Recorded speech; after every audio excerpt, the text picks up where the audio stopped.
Je suis séparé de toi. Il y a mon grand frère, l'aîné de ma mère. Il est malade. Et j'ai commencé encore les courses. C'est ça qui me donne les mots de tête. Il va arriver. Presque des médicaments. Ça, là, vous avez couru dans tous les sens. Vous avez couru dans tous... Je pense qu'ils vont ramener l'eau. Bonjour les amis. Je vais vous demander de tapoter et truquer. On va commencer. On attend juste que on ramène juste de l'eau pour notre prince qui a très mal à la tête, le pauvre. Donc, je vais vous demander de tapoter. Coucou les amis. Donc, avant de commencer, je vais juste vous demander de tapoter le live un maximum et de le partager. Partagez le live. Donc, ça va être un live exceptionnel parce qu'aujourd'hui, vous pourriez poser vos questions. Donc, nous avons le griot du roi avec nous. Vous allez pouvoir lui poser toutes vos questions. Mais attention, ici c'est le griot du roi du royaume de Dahomey. Donc on ne pose des questions que sur le royaume de Dahomey parce que c'est ça son domaine. Si vous lui posez des questions sur le royaume du Ghana, il ne va pas vous répondre parce que ce n'est pas son travail.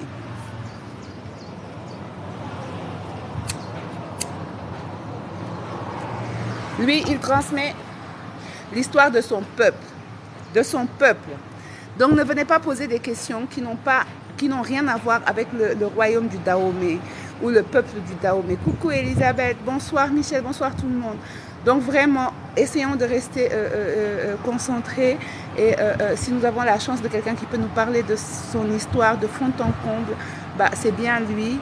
Donc essayons de poser les bonnes questions. Alors je vais vous demander, tapotez les amis, tapotez le live.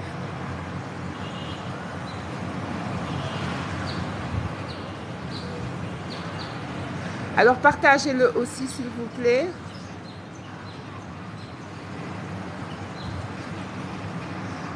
Tapotez, partagez s'il vous plaît les amis.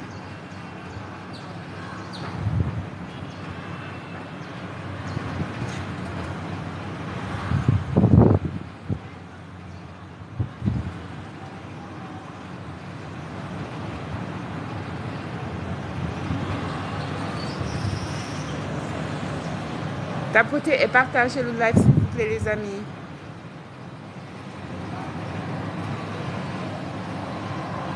Bonsoir, bonsoir tout le monde. Je suis en train de partager le live. Voilà. Partagez le live un maximum et tapotez-le. Donc on a le griot du roi qui est là. Voilà. Donc allez-y dans la chambre sans... Oui, c'est ça.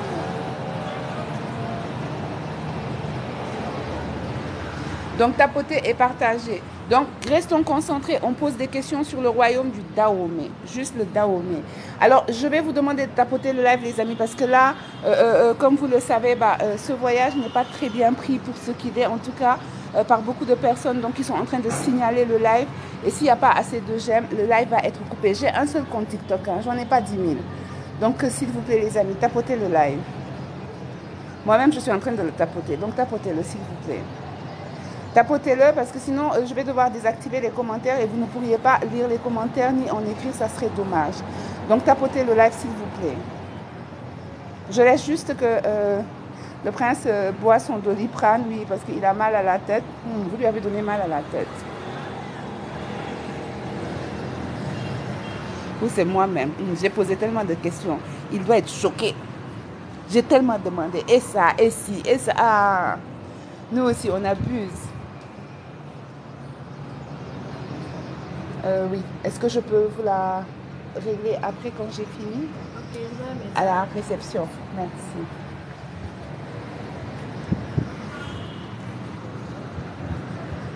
Même mon téléphone a chaud.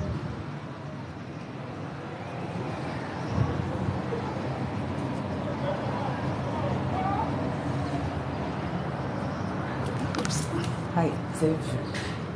Merci, merci pour vos cadeaux les amis. C'est bon? Oui, ça va. Alors, je souffle dessus, hein, vraiment. Alors les amis, nous voilà de nouveau, donc avec le griot du roi. Je vais vous demander, voilà, si vous avez des questions, il va falloir les poser, mais de façon façon claire, nette.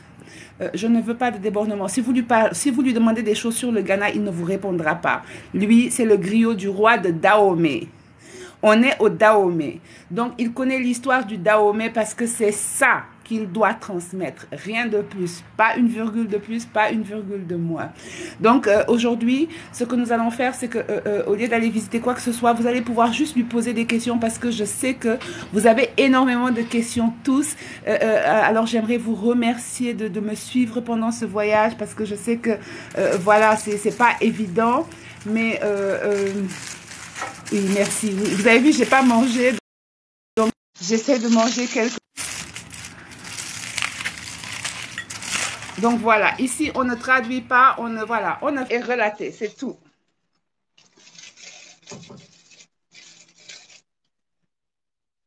Bonjour Atlas.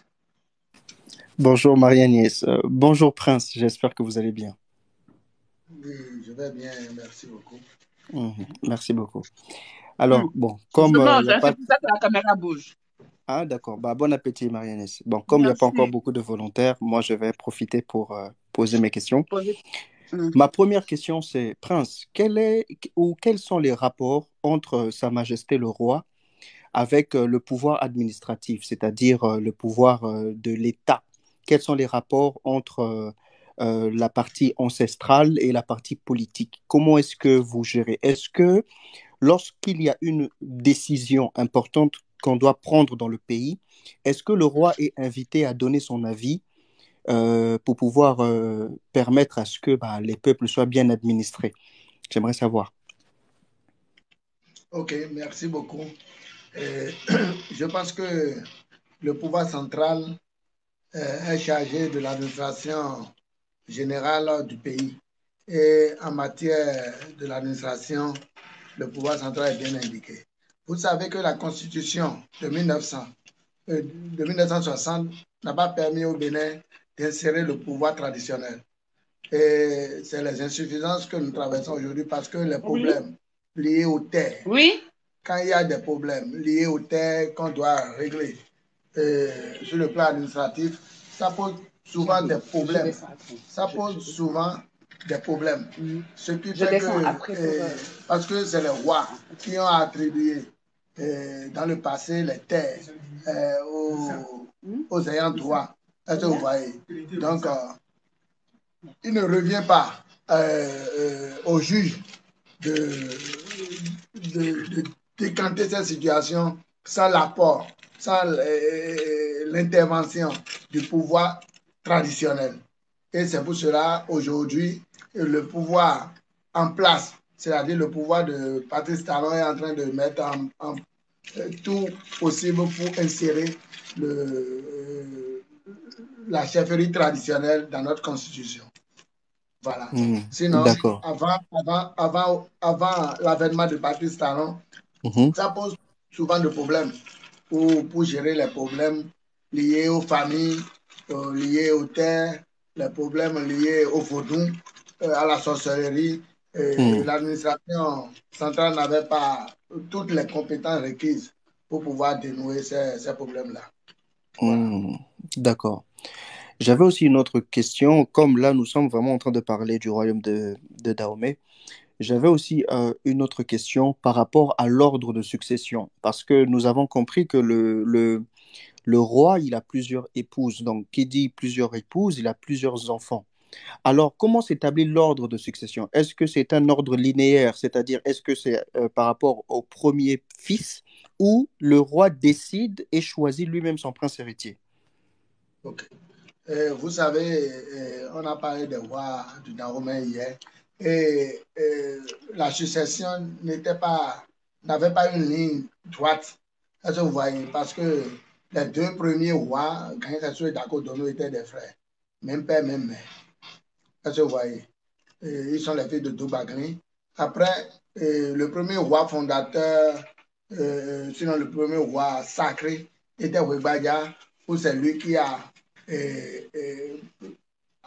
fait asseoir la royauté au Dahomey. Et après lui, il y a son fils, Wesu Akaba, qui est parmi les aînés. Il est l'aîné de Wegbadia. Est-ce que vous voyez? Et Gwegbaja l'a choisi parce qu'il lui a relevé beaucoup de défis. Et pour cela, il a déjà doigté avant sa mort, mais ses autres frères n'étaient pas d'accord. Donc, ils ont fait des consultations, des concessions entre eux, jusqu'à ce que le roi Akaba ne soit intronisé roi. Donc, ça a posé beaucoup de problèmes. Après le roi Akaba, vous savez que la reine Hangbe, qui est la sœur jumelle de Akaba, a pris le contrôle du royaume. Elle a fait 3 ans. Elle a été renversée par Dosso Agadja. Dosso Agadja, lui, quand il a fini, il est aussi un frère à Akaba et à Tati Hangbe. Est-ce que vous voyez? Après lui, il y a Tegbessou. Tegbessou est aussi le fils de Gwegbaja. Est-ce que vous voyez? Donc, juste là, il n'avait pas tellement de stabilité. Et c'est celui qui est le plus puissant et qui s'imposait, qui prenait le contrôle du royaume. Après lui, il y a le roi Pengla. Le roi Pengla est le fils du roi Tegbessou. Donc, c'est à partir du roi Tegbessou que le pouvoir est devenu héréditaire. Ça se transmet de père en fils en ligne droite. Mais il a eu encore beaucoup de dysfonctionnements internes. Mais on dit qu'après lui, tous les autres sont choisis par le roi réant comme prince présomptif aux fonctions de Dahomey, avant que le roi ne meure. Donc, il observe ses fils et il arrive à choisir, à sélectionner celui qui est apte pour assurer cette fonction. Et dès sa mort, il n'aura plus de contradiction. Il devient d'office, après les 72 heures, le nouveau roi. Est-ce que vous voyez? Jusqu'à Béhanzin. Maintenant, après que les Français ont hissé leur drapeau pour mettre fin à la royauté dans le royaume de Dahomey, ils ont nommé, c'est les Français qui ont nommé le prince Agboulé Agbo, le prince Gao comme chef rassembleur de tout dispersé, c'est le nouveau roi d'Abomey et non le roi de Dahomey, parce que le royaume a été divisé en 3, où le plateau d'Abomey seul était confié au roi Agboulé Agbo. Est-ce que vous voyez? Maintenant, après qu'il l'ait déchu en 1900, ils avaient morcelé le reste du plateau d'Abomey en des cantons. Et ils ont nommé des chefs cantons. Et ces chefs cantons, les cantons étaient 8, qu'on appelle les cantons. Après, et chaque canton était subdivisé en des régions, qui est sous le contrôle de ceux qui nous ont conquéris. Donc voilà comment les choses se sont passées. D'après ma version, bien sûr. D'accord. Il vous donne sa version, la version qu'eux, ils ont appris ici. Après, voilà. Parce qu'à Abomey, vous aurez beaucoup de versions. À Abomey, vous aurez beaucoup de versions. Parce que quand on rassemble tout un peuple, il ne faut pas vous étonner qu'il n'y ait pas beaucoup de versions. Parce que l'histoire est orale. Est-ce que vous voyez? Donc, ça se transmet de génération en génération dans l'oralité. Donc, vous, c'est la version. Alors, vous, c'est la version du palais. C'est la version du palais. Voilà. Donc, les rois de la royauté de Dahomey, ça, c'est votre version. C'est ma version. Voilà. Donc, si vous voulez la version de la royauté de Dahomey, c'est celle-là. Après, vous pouvez avoir 10 000 versions. Mais les rois de Dahomey, jusqu'à présent, c'est cette version qu'elle raconte. Non, s'il te plaît, Marie. Tu sais, même dans le royaume de Dahomey, à Abomey, il peut y avoir des versions contradictoires. Vous savez, parce que nous ne sommes pas issus de la même lignée. Vous voyez, et chaque lignée a peut-être son histoire. Parce que nous avons des forums d'histoire où ce qui se passe chez vous maintenant passe dans nos forums aussi, où il y a contradiction entre les successions et les choses.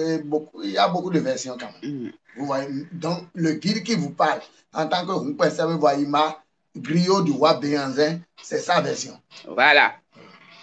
Donc pour être clair. Voilà. Ok, merci beaucoup. Alors, Prince, j'ai une autre question par rapport à l'oralité et à la transmission de l'histoire. Il faut savoir que tel que vous êtes là, vous êtes à vous tout seul un témoin auditif et un transmetteur de l'histoire du royaume. Alors, j'aimerais savoir comment on devient griot. Est-ce que vous appartenez à une caste bien spécial qui se transmet l'art de génération en génération, où vous vous prononcez, où vous vous désignez. Ensuite, s'il y a un poste à pourvoir, on vous nomme ou on vous choisit. Et par rapport à ces trois critères de sélection-là, est-ce que lorsque vous devenez griot, vous passez par un rite initiatique et quelles sont les conséquences lorsque vous ne répondez pas ou lorsque vous ne transmettez pas exactement ce qui vous a été transmis à vous? Merci beaucoup. Vous savez, la vie, c'est un choix. Et je l'ai dit depuis hier, c'est depuis mon bas âge, mon adolescence, que moi, j'étais passionné de l'histoire.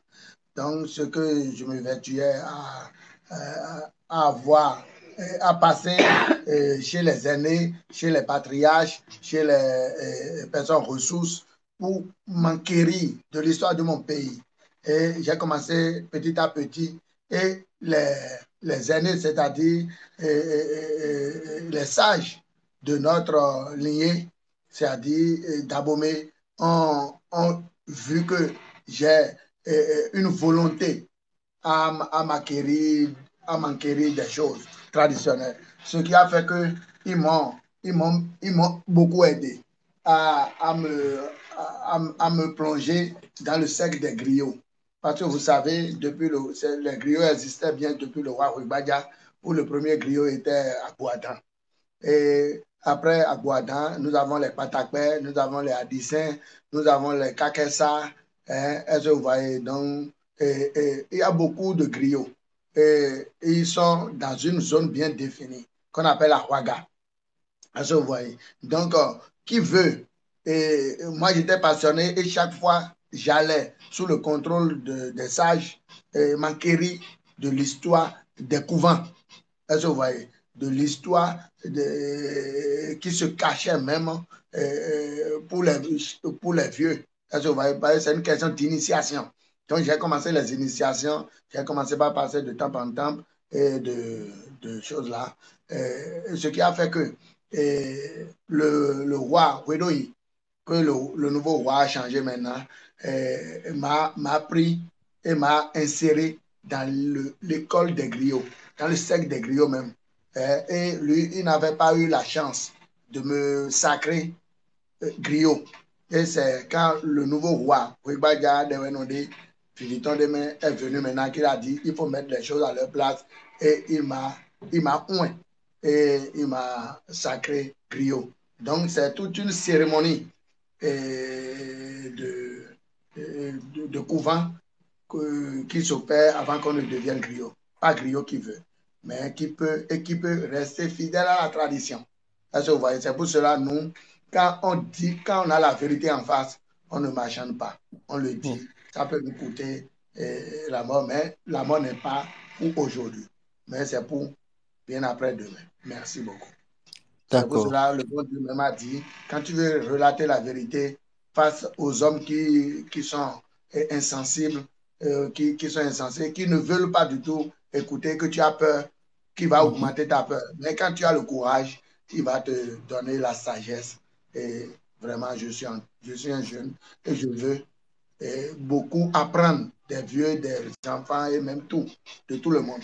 C'est pour cela. D'accord. J'ai une dernière question. J'ai une dernière question, Prince. Bonsoir à tous. Bonsoir, Reine. Par rapport à la continuité de la mémoire de vos ancêtres, je ne vous le souhaite pas, mais que vos ancêtres vous protègent. Si au jour d'aujourd'hui, il vous arrivait quelque chose, est-ce qu'on doit encore former un autre griot, l'initier pour qu'il devienne comme vous, ou pendant que vous êtes déjà en vie, on est déjà en train d'en initier un et de le former à l'histoire de votre peuple? Vous avez dit la tradition va se pérenniser, que l'on veuille ou non. Vous savez, parce que nul n'est indispensable et nul ne va durer sur cette terre et faire 200 ans. Est-ce que vous avez jamais appris? Donc, ce qui est important est conforme les jeunes ou bien les vieux, ceux qui désirent assurer cette fonction pour être fidèles à la tradition, pour se sacrifier, parce que c'est tout un sacrifice. C'est tout un sacrifice, c'est-à-dire nos cérémonies et notre tâche au quotidien, c'est tout un sacrifice parce que il faut louer le roi sans bégayer. Parce que si jamais tu bégayes en le louant ou bien en faisant leur éloge, c'est tout, c'est très dense, mais tu n'as pas le droit de bégayer. Donc, tu dois C'est ce qu'il y a connaître de ton mort dedans, histoire. oui. Et tu dois te concentrer. Tu vois, tu dois te concentrer, même s'il y a de bruit autour de toi, tu dois te concentrer pour restituer textuellement les choses sans bégayer. Sinon, au risque de connaître la mort très précocement. Donc, c'est pour cela, ceux qui veulent et qui sont décidés de se sacrifier comme moi, quand ils viennent, on les forme petit à petit avant de les envoyer dans les temples de formation pour qu'ils pour que demain, on puisse les sacrer comme moi, Griot. Mustapha, bonjour. Bonjour, vous allez bien? Ça va et vous? Merci, merci encore et bon courage et bravo et chapeau à vous. Et messieurs, Merci. encore merci mille fois et bon courage pour ce que vous faites. Moi, ce que je voudrais savoir, en fait, c'est quel rôle occupaient les femmes dans l'empire du Dahomey? Quel rôle? Occupaient les femmes dans l'empire du Dahomey. Est-ce que les décisions que le roi prenait, les femmes étaient consultées ou pas? Attendez, il y a la porte qui grince. Oui. Excusez-moi.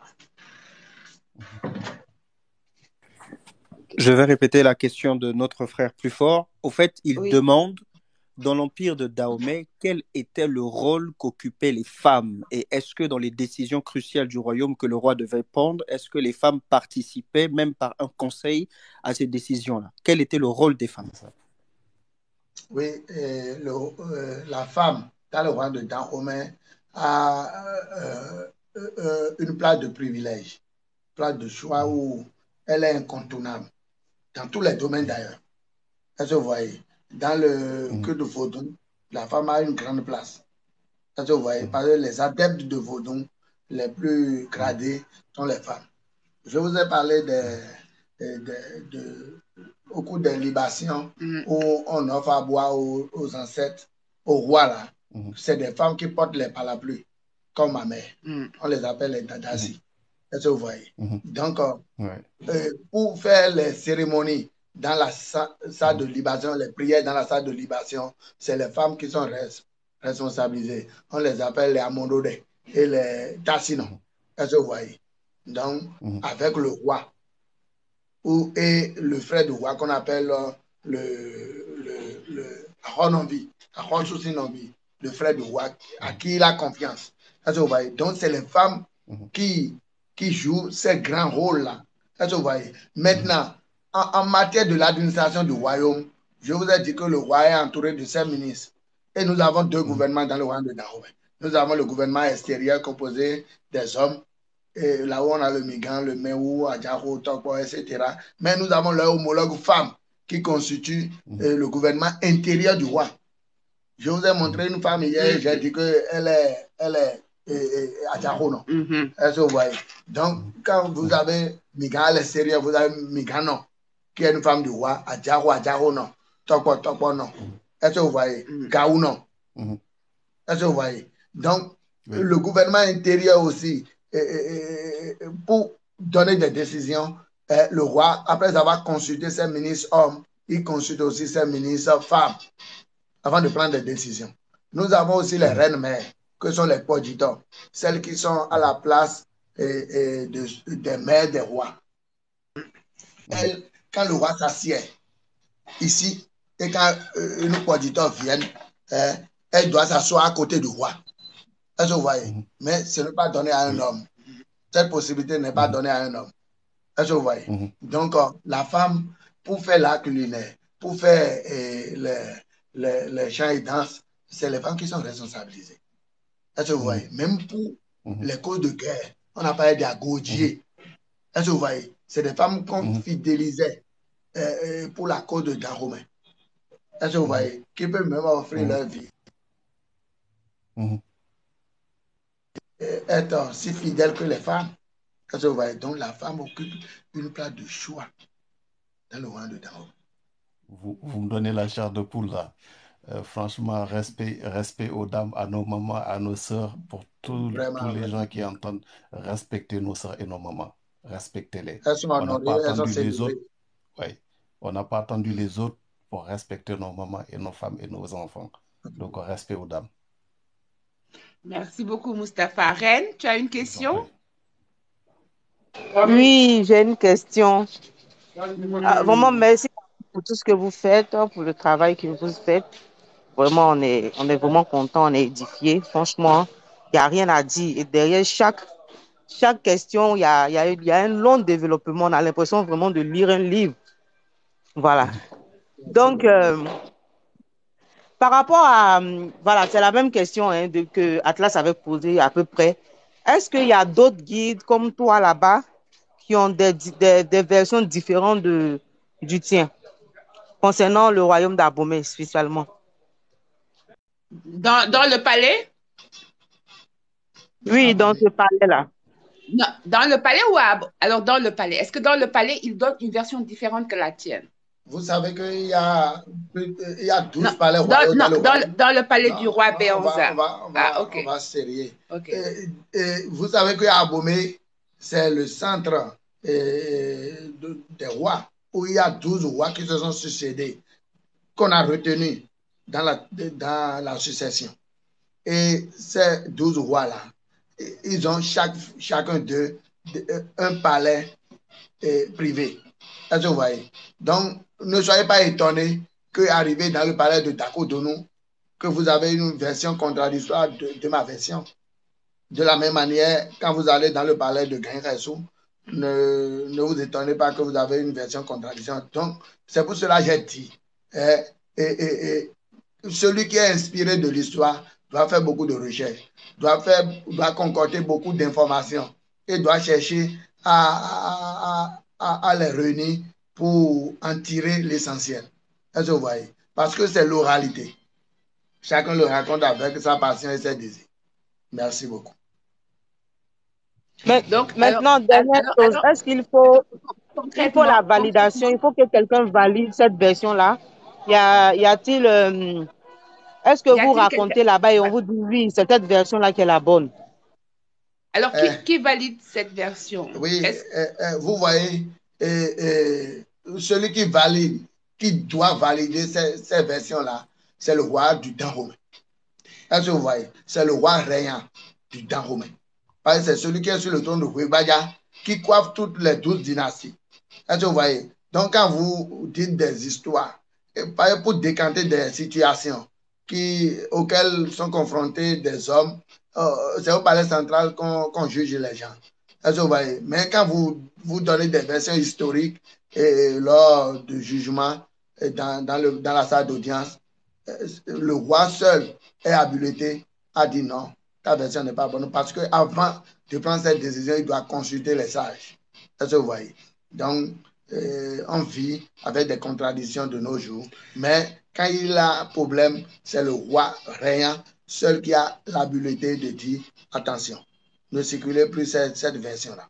Ok. Alors, la question de Reine, je pense, c'est est-ce que la version de l'histoire que vous nous donnez, c'est celle que le roi valide aujourd'hui? Oui, parce que le roi du temps romain d'aujourd'hui, c'est le roi Béanzin. C'est un Béanzin qui est sur le trône de Rubaya. Et l'histoire que moi je dis, c'est l'histoire qu'il valide. Donc, et cette histoire, est-ce qu'elle a été racontée? C'est-à-dire, est-ce qu'elle vous a été transmise par d'autres anciens? Bien sûr, qui sont hors du palais de Jimé. C'est pour cela que je vous ai dit que être griot, ce n'est pas qui veut. C'est tout un cheminement. C'est tout un cheminement de collecte d'informations et d'organisation. Ce n'est pas griot qui veut. Mais les griots maîtrisent mieux l'histoire que les hommes ordinaires, que les princes, les dignitaires. Parce que pour être dignitaire, le phare peut te choisir et on va te sacrer. Et le roi va te donner le foulard et on va te confier toute une collectivité. Maintenant, quand on te sacre, quand on te met sur un siège et que tu es titulaire de siège, tu dois faire tu dois faire des formations. On appelle ça Kadi Kadi. Est-ce que vous voyez? On appelle ça un blocage de cadre pour t'informer davantage. Et c'est les initiés, les sages qui sont bien placés pour vous former. Alors, moi, j'ai une petite question parce que, évidemment, nous sommes sur Internet et malheureusement, comme vous l'avez dit vous-même, en Afrique, on est souvent divisé. Oui. Alors, je tiens à vous dire que malheureusement, tout ce que vous êtes en train de dire, des personnes vont essayer de le déconstruire, vont essayer de vous faire passer pour un menteur et vont même essayer de dire que vous n'avez pas de source et ce que vous dites n'a pas de, il n'y a pas, il n'y a, Fondement. il n'y a pas de fondement. Donc, vous êtes un prince parce que votre mère est princesse. Vous êtes le griot du roi, reconnu aujourd'hui dans le Dahomey. Et l'histoire que vous nous transmettez est une histoire que vous avez appris de génération. Vous nous avez transmis du premier roi du Dahomey au roi actuel.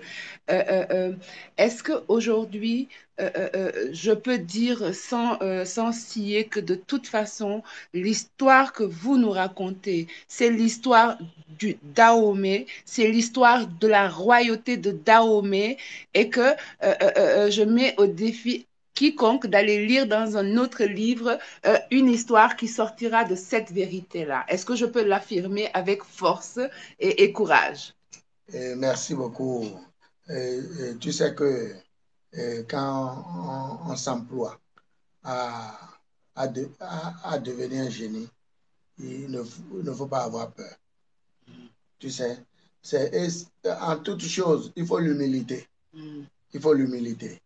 Ce que moi je raconte, c'est ce que j'ai reçu comme information. C'est la résultante des informations que moi j'ai reçues. Est-ce que vous voyez? D'autres peuvent avoir, d'autres griots peuvent avoir des informations contradictoires. Ce n'est pas parce que je suis guide, je suis griot, que moi, ma version est la vraie, est l'originale. Elle la seule. Inconditionnelle. Non, non, non, non. Est-ce que vous voyez? Moi, je continue toujours d'apprendre. Est-ce que vous voyez? Si d'autres personnes ont d'autres versions et que j'essaie de faire le rapprochement et que je vois par mon intelligence et par ma conviction que c'est mieux que ce que moi je raconte, je vais me fier à eux.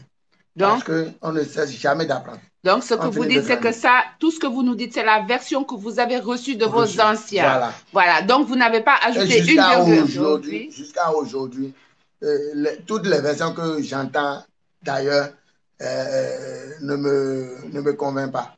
Parce que ceux qui ont écrit notre histoire, là, c'est vrai qu'ils sont passés par d'autres personnes ressources en Afrique. Ils sont descendus. Beaucoup sont descendus en Afrique, sont descendus à Abomey et chez nos personnes ressources, chez certaines personnes ressources pour avoir ces versions-là. Est-ce que vous voyez? Mais beaucoup sont restés aussi dans l'Occident pour écrire. Nous sommes d'accord. Maintenant, mais ça ne me convainc pas. Ça ne me convainc pas. Aujourd'hui, nous devons penser à la réécriture de notre histoire.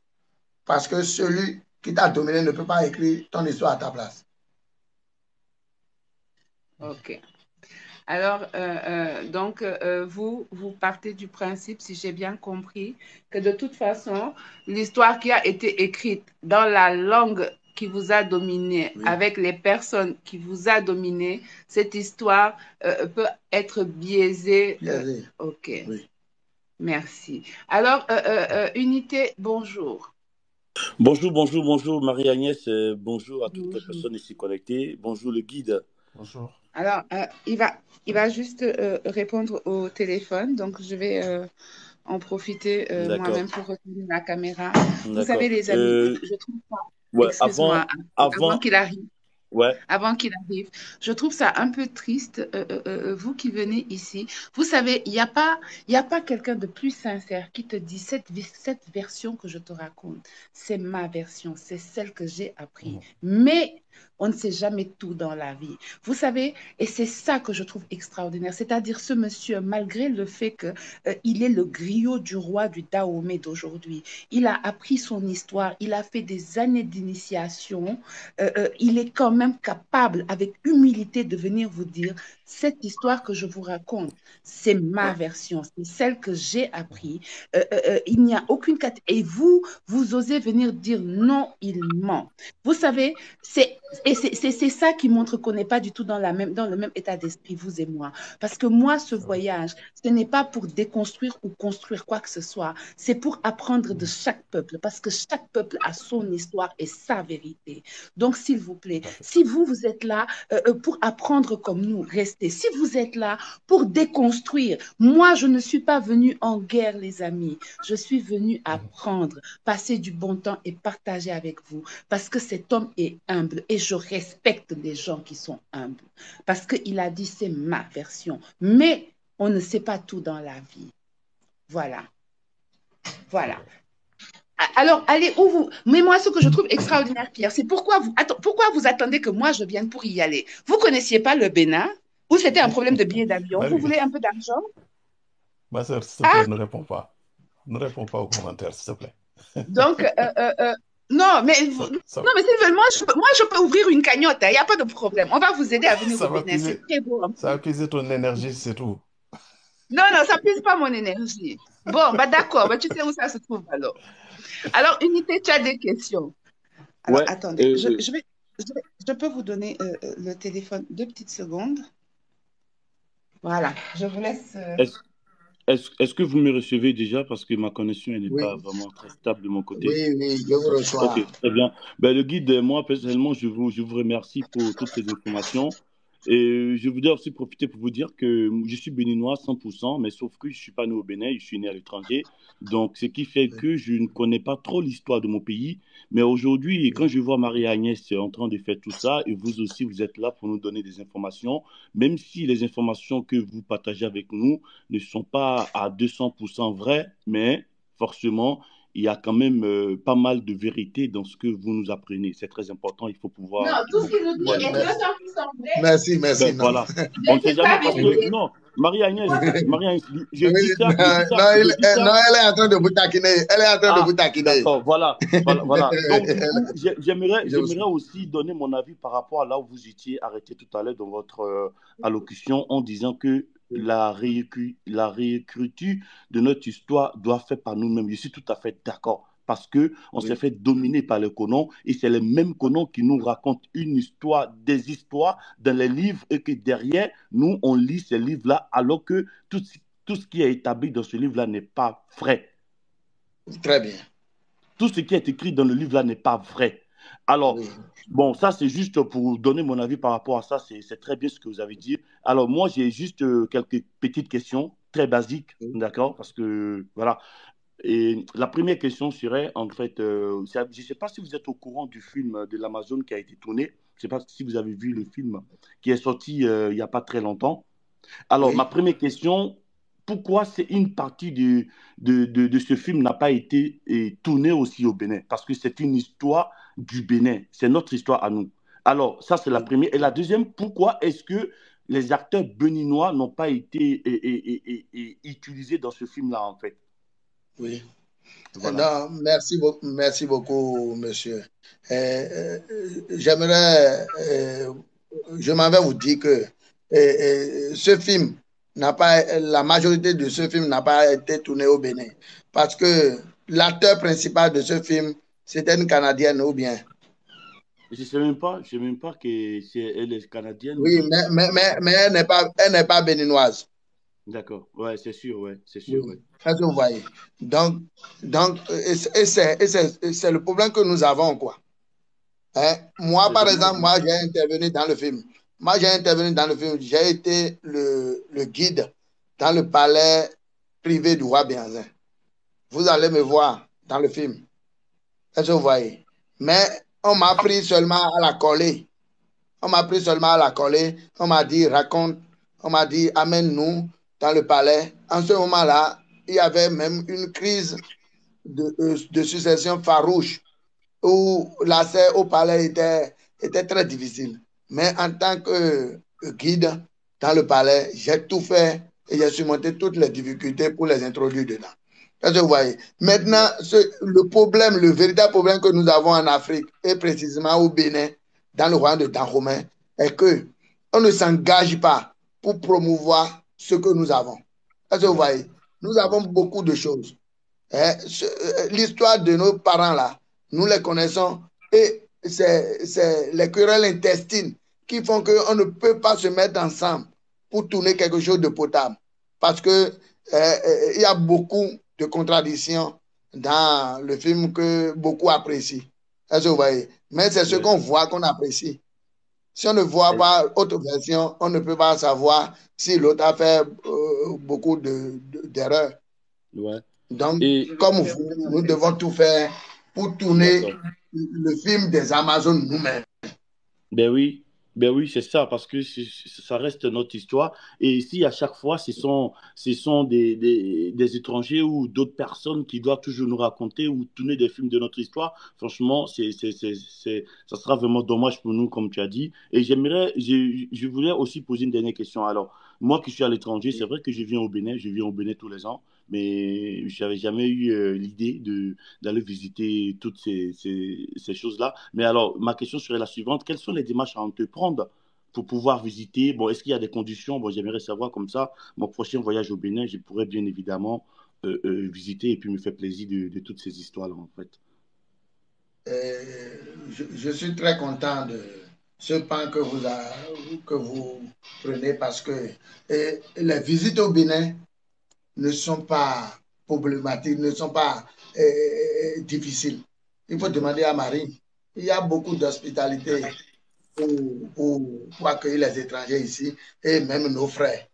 Est-ce que vous voyez, depuis Cotonou, depuis l'aéroport de Cotonou, vous êtes bien accueillis, vous êtes bien orientés pour visiter. Maintenant, la visite dans les palais royaux, dans les temples, ce n'est pas beaucoup de frais. Ce n'est pas beaucoup de frais. Seulement, quand vous me connaissez maintenant, vous pouvez me contacter et vous allez me dire, me prévenir, vous descendez au Bénin pour des visites. Et moi, je vais faire le programme avec vous et vous prendre en tant que guide pour vous faciliter la tâche pour votre séjour au Bénin.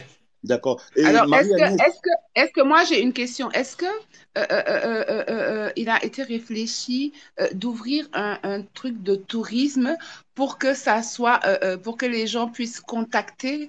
Est-ce que vous pensez que maintenant qu'on en parle, il va être possible de créer quelque chose où les gens pourront se rapprocher afin que, parce qu'il faut éviter aussi, parce que le but ici, c'est que les gens puissent venir visiter, que l'argent généré puisse aider à restaurer toutes ces choses-là. Mais si chacun, voilà, parce que si aujourd'hui, vous savez, avec Internet, tout le monde va dire, ah, mais moi, je peux faire truquer. Oui. Et finalement, nous connaissons un peu des fois comment nous ne sommes pas patriotes, nous les Africains. Alors, est-ce qu'il y a un endroit qui appartient au palais, c'est-à-dire où les gens peuvent se rapprocher pour pouvoir avoir un guide qui vient du palais et pouvoir savoir que cet argent qu'ils ont dépensé pour visiter ce palais va permettre de pouvoir restaurer les pages de l'histoire. Est-ce que le palais a créé quelque chose de telle sorte? Merci beaucoup, Marie. Je pense qu'aujourd'hui, nous avons des offices du tourisme, vous voyez, qui sont officiels. Et nous avons aussi des privés qui ont des compagnies de tourisme. Et tous ces instances-là fonctionnent. Parce que vous voyez, malgré ça, les visiteurs déplorent beaucoup de choses. Parce que vous voyez, c'est vrai qu'aujourd'hui, il y a la cybercriminalité où beaucoup de gens ont peur de se confier à des gens privés comme nous. Parce que vous voyez. Mais la place que la place que nous avons dans le palais ne nous permet pas de faire des choses hors normes. Est-ce que vous voyez? Ne nous permet pas, et parce que nous sommes fils. Alors, nous sommes fils dès que ces besoins se font sentir maintenant, nous, on va essayer de tout faire pour créer quelque chose de sérieux, officialisé, pour quand même on permette à nos grands frères, à nos frères et sœurs qui sont là-bas et qui désirent descendre pour les visites, de leur faciliter la tâche. Alors, Atlas a une question. Mais avant que tu poses la question, alors moi, je voudrais, parce qu'à l'origine, j'avais dit que j'allais donner votre numéro, mais finalement, après réflexion, vous êtes un prince et je ne peux pas prendre le risque que mes détracteurs vous mettent dans une situation embarrassante, parce que si on vous embarrasse, on embarrasse le palais. Si on embarrasse le palais, on embarrasse le roi. Et il est hors de question que mon passage, au lieu de ramener ce pourquoi j'étais là, c'est-à-dire vous ramener de la visibilité et permettre aux gens d'avoir envie de venir vous découvrir, bah, que ça vous mette dans une situation embarrassante.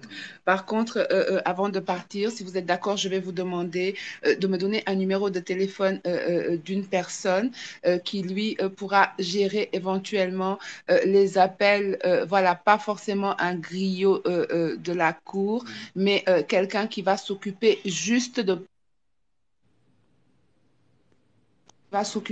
prendre les contacts et de pouvoir faire ce genre de choses. Donc, je vous demanderai ça plus tard, mais ça ne sera pas votre numéro de téléphone directement.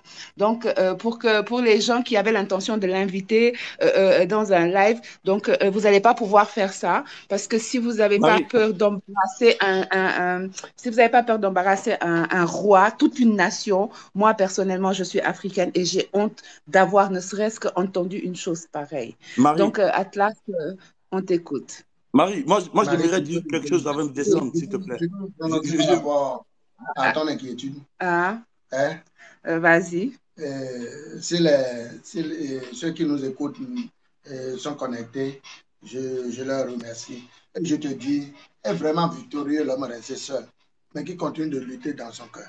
Tu sais, c'est la dernière parole de Béhanzin après avoir débarqué dans l'Occident. Tu vois, moi, par exemple, moi, je n'ai peur de rien. Non, moi, je n'ai peur de rien. Parce que moi, je dis, c'est que je ne tâche pas la personnalité d'une personne. Je parle de l'histoire. Ceux qui voient que ma version est biaisée, ou bien c'est mal dit, ou bien c'est de l'impolitesse, tout ça là, c'est leur chose là. On ne peut pas, oui, leur sentiment. On ne peut pas refuser. Nous sommes d'accord. Mais est-ce que c'est, on parle d'eux, on parle de nos parents. Est-ce que vous voyez, que ça soit eux, que ça soit moi, on n'était pas nés en cette période-là. Est-ce que vous voyez? Mais on est obligé de raconter ce que nous, on a entendu. Donc, c'est pour cela que je les ramène au calme pour dire, pour l'histoire, on peut s'appuyer sur le présent pour dire non, ce que tu dis, beaucoup ont vu aujourd'hui et tu ne peux pas mentir sur notre compte. Est-ce que vous voyez? Mais de se calmer pour dire, c'est des versions contradictoires qui feront qu'on va se mettre ensemble un jour. Est-ce que vous voyez? Mais moi, je n'ai jamais peur de donner mon numéro direct. Je suis au 60. Non, moi, non. 200. Non, je refuse de le faire parce que non, mais attendez, vous savez, j'ai eu l'honneur de rencontrer, vous savez, moi je suis sénégalaise. Oui. Moi je suis sénégalaise et je suis dans le respect des traditions. Oui. Moi je suis Mandiak et Pépel. Toi tu as peur maintenant? Non, j'ai pas peur. Non, j'ai pas peur. Non, mon œuvre, je vais la continuer. Ce que je dis, c'est que moi, il est hors de question. Parce que je suis venue ici, c'est pour promouvoir l'histoire et la beauté du Bénin que je découvre moi-même. Et je veux faire découvrir ces choses à toutes ces personnes. Moi, dans mon éducation, nous ne pouvons même pas manquer de respect à quelqu'un de plus âgé et encore plus à un roi. Et quand on manque de respect à un prince, on a manqué du respect à toute une nation. Et je refuse refuse que par mon initiative, qui était l'initiative de rassembler, de promouvoir, qu'il y ait ce genre d'incident. Parce que si ça arrivait, moi-même, je me sentirais pas bien. Et c'est pour ça, c'est pas parce que j'ai peur, je n'ai peur de rien. Voilà. Mais voilà, on est quand même, il y a des règles, nous avons des traditions. Peut-être que ceux qui sont en Occident aujourd'hui ont oublié ces règles-là, mais vous et moi, nous savons que ces règles, elles sont applicables ici et qu'il y a certaines choses qu'on ne peut pas faire. Donc, ne serait-ce que par respect pour tout ce que nos anciens ont fait, il est hors de question de venir manquer de respect à la famille royale. Et vous êtes la famille royale. Voilà. Donc, Atlas, je te laisse poser la question. Oui, merci Marie-Agnès. Avant que je ne pose la question, pour les nouvelles personnes qui viennent d'arriver, j'aimerais juste faire une synthèse de ce que le prince a dit. Il faut savoir une chose, il a été clair dans ses propos.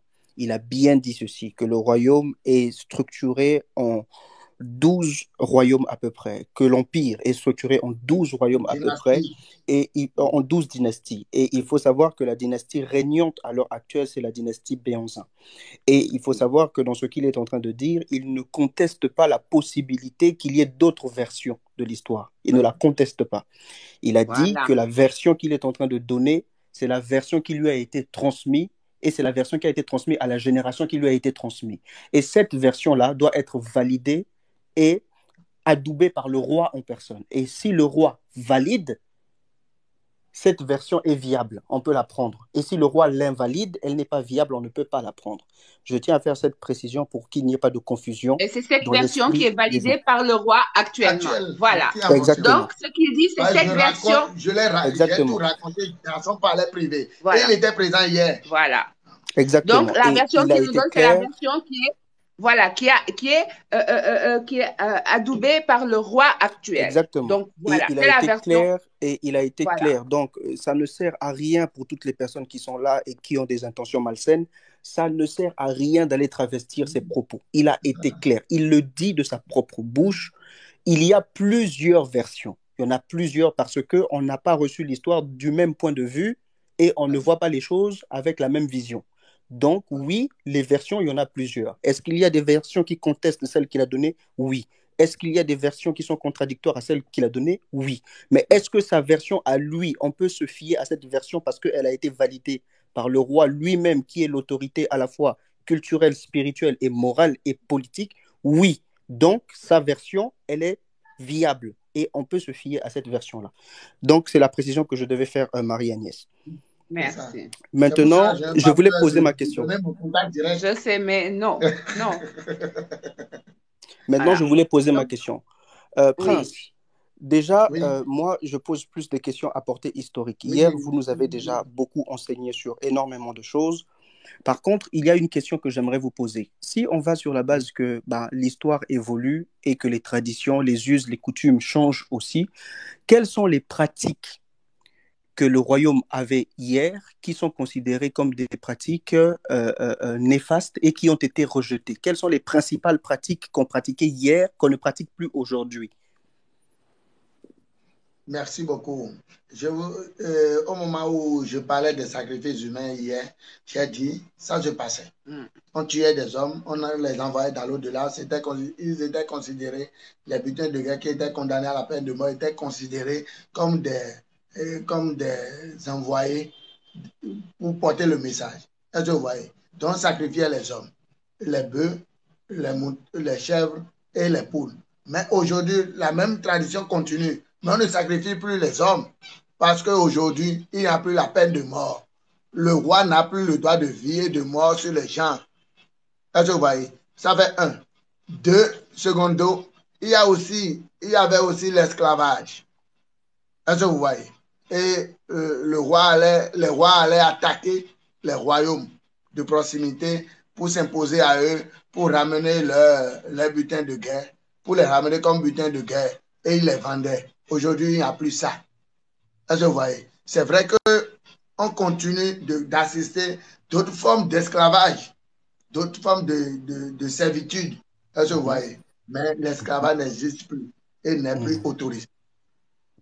Voilà. Donc, les deux principales pratiques sont l'abolition totale du sacrifice humain et l'arrêt total Et aussi de aussi hier, l'esclavage. le guide a parlé de castration. C'est-à-dire ceux qui étaient castrés, voilà, les hommes qui étaient castrés, ils ont arrêté ça aussi ou ça continue? Oui, on a arrêté parce que un roi ne peut plus castrer les gens sous prétexte qu'il a beaucoup de femmes et que aujourd'hui maintenant les rois ne prennent plus beaucoup de femmes. C'est impossible parce que leur redevance économique ne leur permet même plus de s'aventurer comme ça. D'avoir 30 femmes et 200 enfants. Non. Prince, j'ai une toute dernière question que j'aimerais vous poser, une toute dernière. Oui. Il y a quelque chose qui m'a frappé, qui a été très marquant, c'est le rapport que le royaume a avec l'islam, avec les personnes musulmanes. Et nous avions constaté que les seules personnes qui avaient le droit entre griffes de marcher même avec leurs sandales dans le palais, c'était les personnes musulmanes. Et nous aimerions que vous puissiez nous donner plus d'informations sur la relation qui a lié le royaume avec les ressortissants islamiques ou avec les musulmans. Pourquoi une telle distinction et pourquoi une telle proximité aussi? Ok, merci beaucoup. Quand on remonte dans l'histoire, au moment où on a renversé le pouvoir de la reine Hangbe, qui était une femme très célèbre, imposante, elle n'a pas digéré le fait. Donc, elle a compliqué la tâche.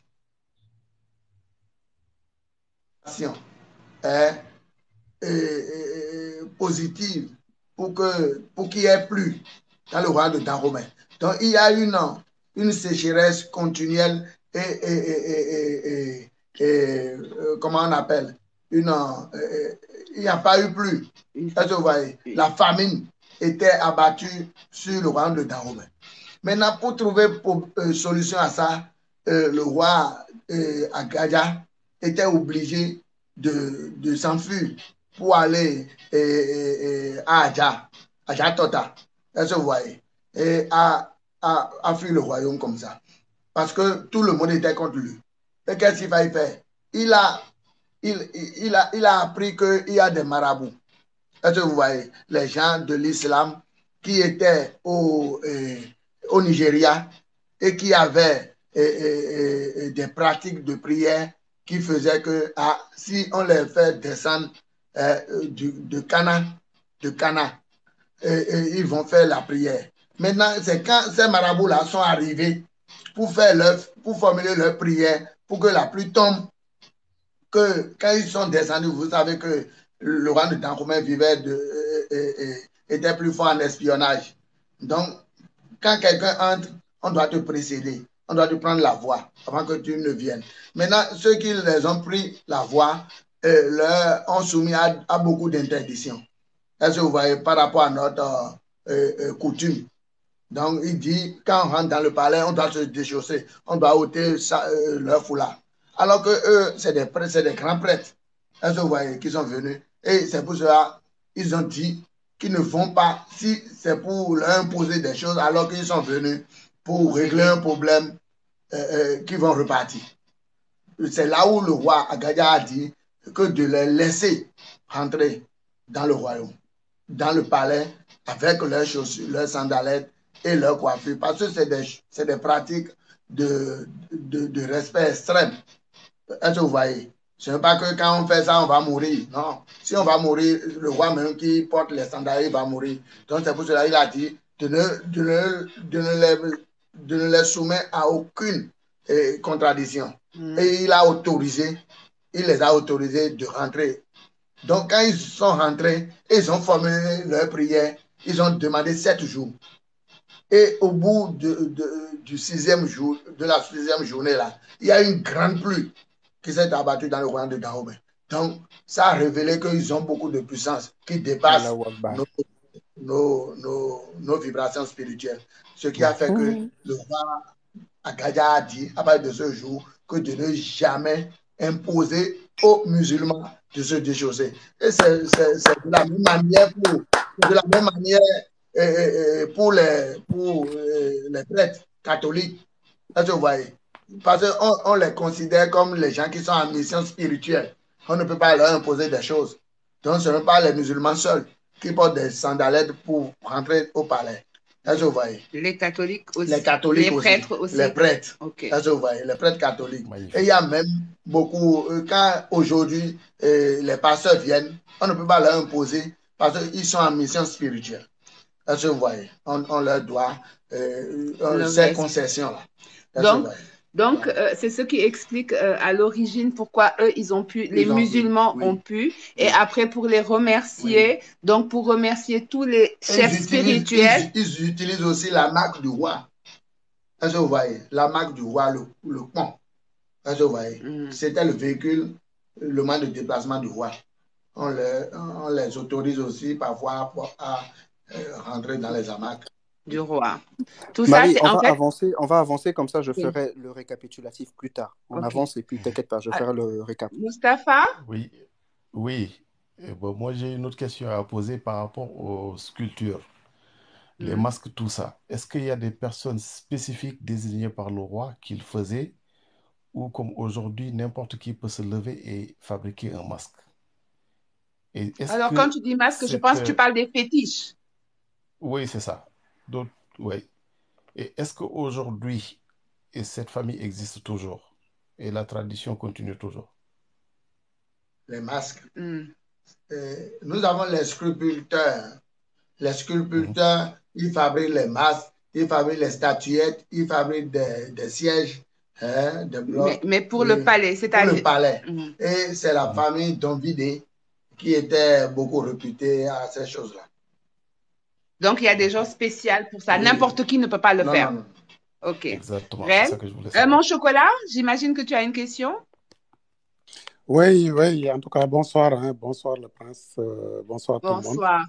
En fait, moi, je voulais juste poser une question. Bon, c'est dommage, ces temps-ci, avec l'événement au Sénégal, je ne suis pas très connecté sur le live pour écouter le tout. Mais en fait, j'ai une question quand même. Je voulais savoir, le prince, avec tout le respect que je vous dois, en fait, est-ce que les objets ont été rendus? Peut-être même la question a été posée ici.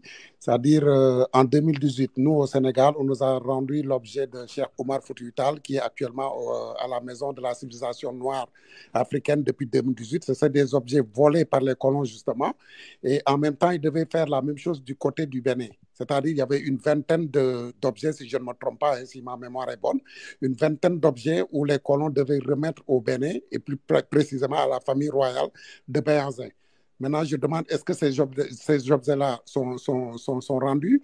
Est-ce que vous avez eu l'occasion de les voir et tout? Merci beaucoup, mon frère. Je pense que quand ils ont fait des guerres de résistance, c'est pour pouvoir piller nos objets, tous ceux qui nous sont chers. Et ils ont réussi leur sale besogne, c'est vrai. Et ils ont apporté pas mal de choses. Tout ce qu'on avait. Mais est-ce qu'ils nous ont ramené? Considéré comme notre Parce âme. que là, je sais. Non, vous savez, à l'heure où nous parlons, il y a beaucoup d'États africains qui se sont levés pour réclamer ces biens-là, y compris le Bénin. Beaucoup ont reçu beaucoup d'objets, ou bien la plupart des objets qui ont été volés contre notre chose là. Maintenant, pour le Bénin, c'est des collections de plus de milliers qu'ils ont pillés, qu'ils ont volés. Est-ce que vous voyez? Mais ils ont tout fait pour dire, et on doit remercier la volonté de notre chef d'État actuel, M. Patrice Talon, pour aller jusqu'au bout. Et vous savez, pour prendre les choses aujourd'hui, il faut un tact, il faut une négociation, et il faut les amadouer parce que nous avons beaucoup de contraintes. Donc, vous n'avez pas tout récupéré? Oui, on doit tout récupérer avec le temps. Et c'est déjà bon qu'on commence quelque part.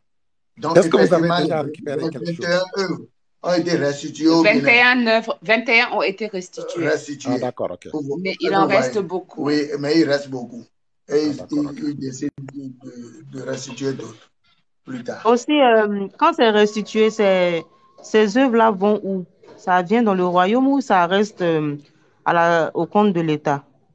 Oui, aujourd'hui, c'est dans le compte de l'État, mais le président a été clair que après les avoir exposés à la présidente de la République, ces œuvres-là iront à Ouida dans un musée bien spécialisé pour conserver, qui ont les normes de conservation. Et après, le temps que, au bout de 3 ans, on puisse construire un grand musée, le musée des épopées des Amazones, c'est ça, si j'ai bonne mémoire, pour que ces œuvres reviennent à leur lieu de départ, qui est à Abomey. Et ce musée sera construit au musée central.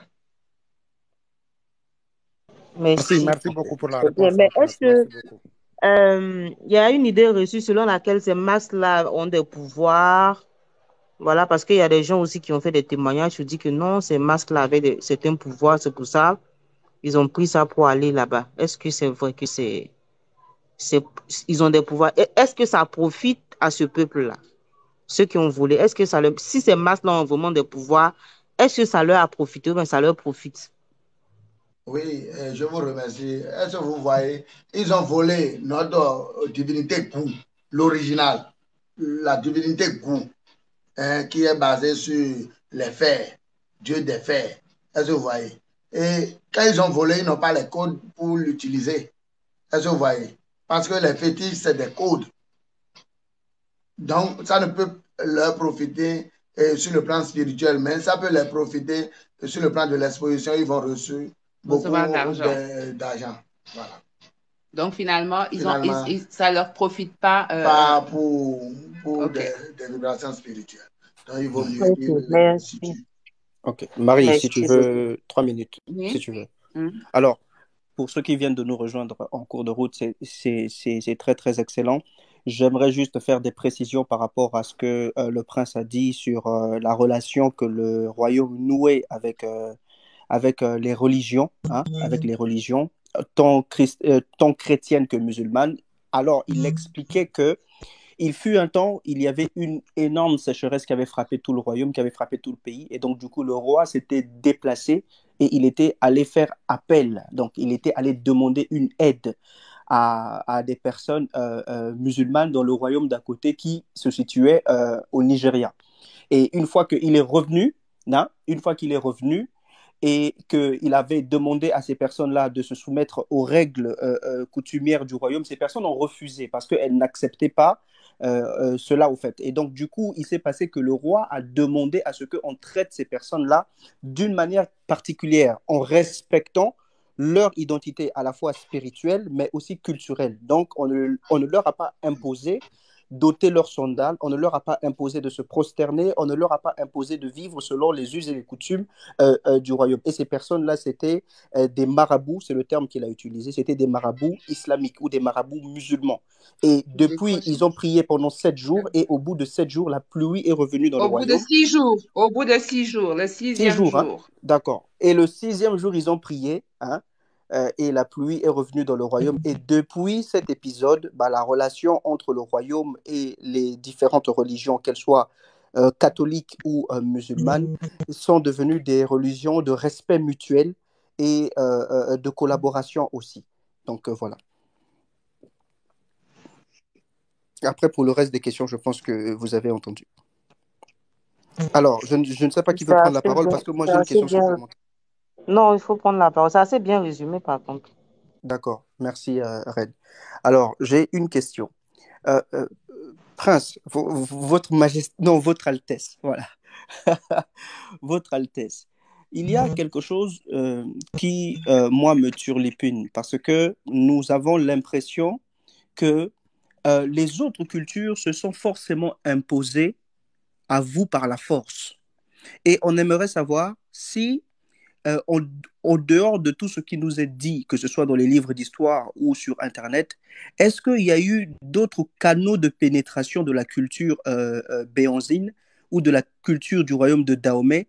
Est-ce qu'il y a eu d'autres canaux de pénétration que la force? Là, déjà, vous nous avez donné un exemple où le roi lui-même s'est déplacé pour aller chercher de l'aide. Mais est-ce que, hormis cela, il y avait d'autres canaux de communication en dehors du fait qu'on se soit imposé à vous? Je vous remercie. Je pense qu'on doit clarifier les choses. Le roi Agadia de l'époque ne s'était pas déplacé lui-même pour aller demander de l'aide. Mais il a envoyé ses ministres spécialisés pour solliciter cette aide-là. Est-ce que nous sommes d'accord? Ça fait un. Oui. Maintenant, il y a beaucoup de canaux d'intégration des gens dans le royaume, soit par des canaux de commerce, ou bien de par la religion, ou bien de par l'exploration.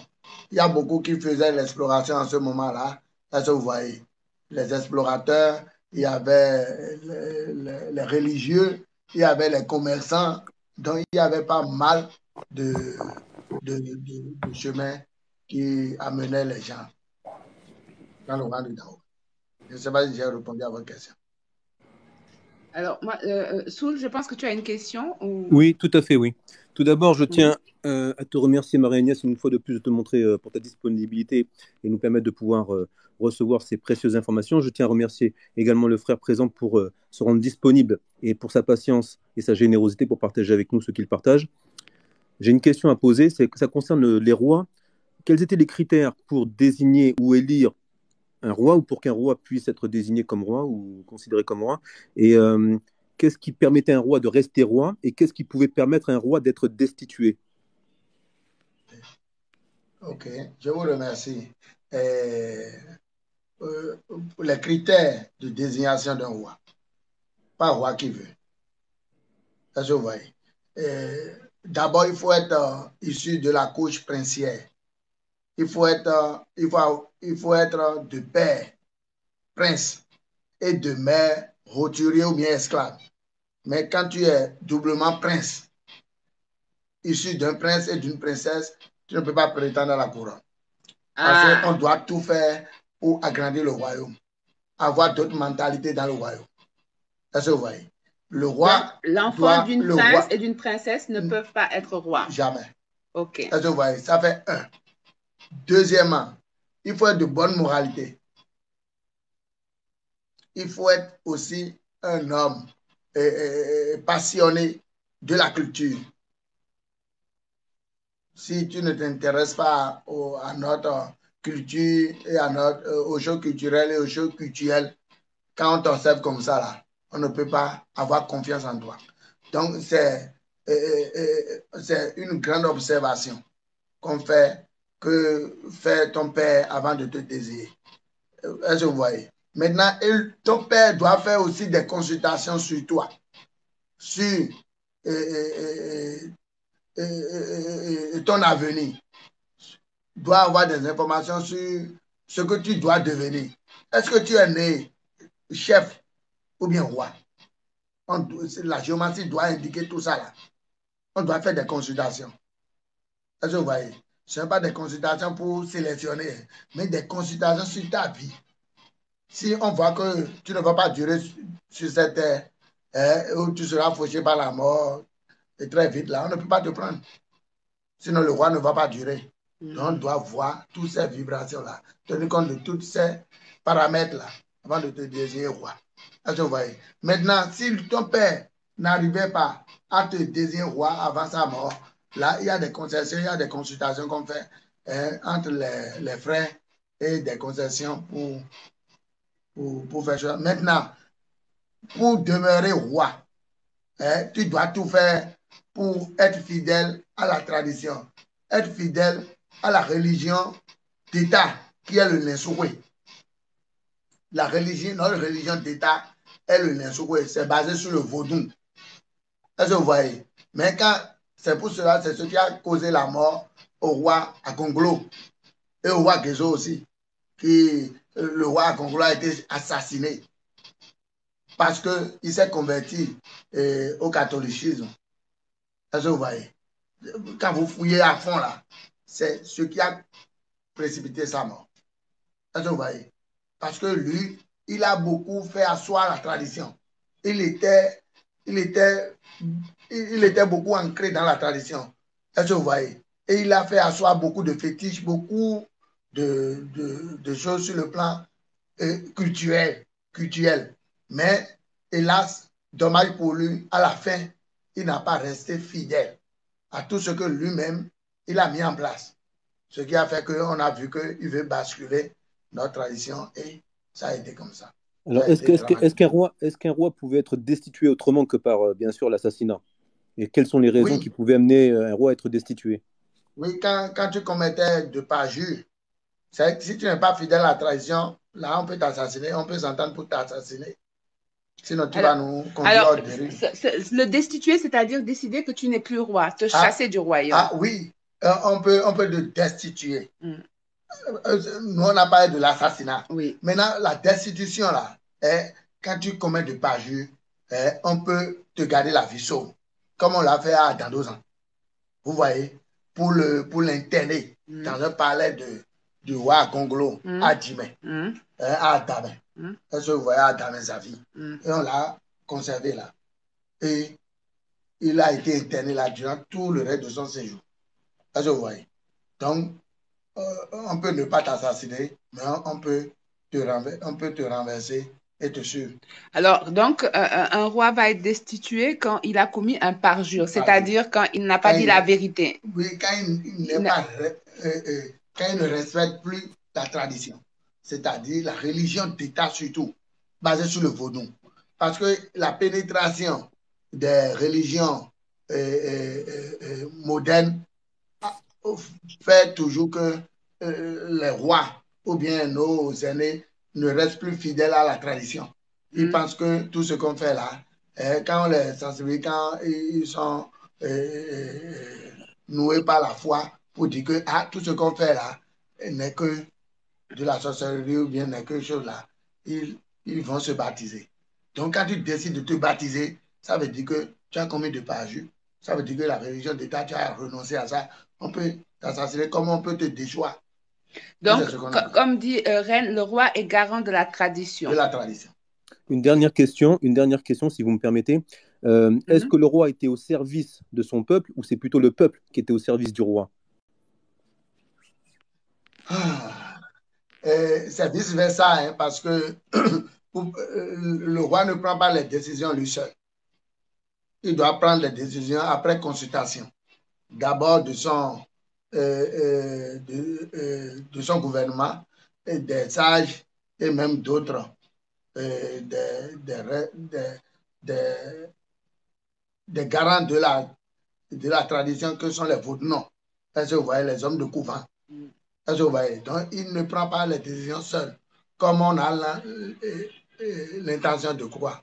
Maintenant, le peuple aussi doit être fidèle au roi parce que le roi a le droit de vie et de mort sur les sujets. S'il arrivait que tu embêtes le roi ou bien que tu ne suis pas les ordres du roi, le roi peut comploter, on va t'assassiner. Est-ce que vous voyez? Donc, c'est vice-versa. Le peuple est au service du roi et le roi aussi est au service du peuple. Et s'il y a des dysfonctionnements, là, le roi aussi est mal vu parce qu'il doit se servir de son peuple pour grandir. Alors, moi, j'ai une question parce qu'il y a une légende qui dit que le dernier roi, donc le roi Béhanzin, avait été prédit. Et, on avait prédit qu'il ferait ou la gloire ou la chute du royaume de Dahomey. Est-ce que c'est vrai, cette légende?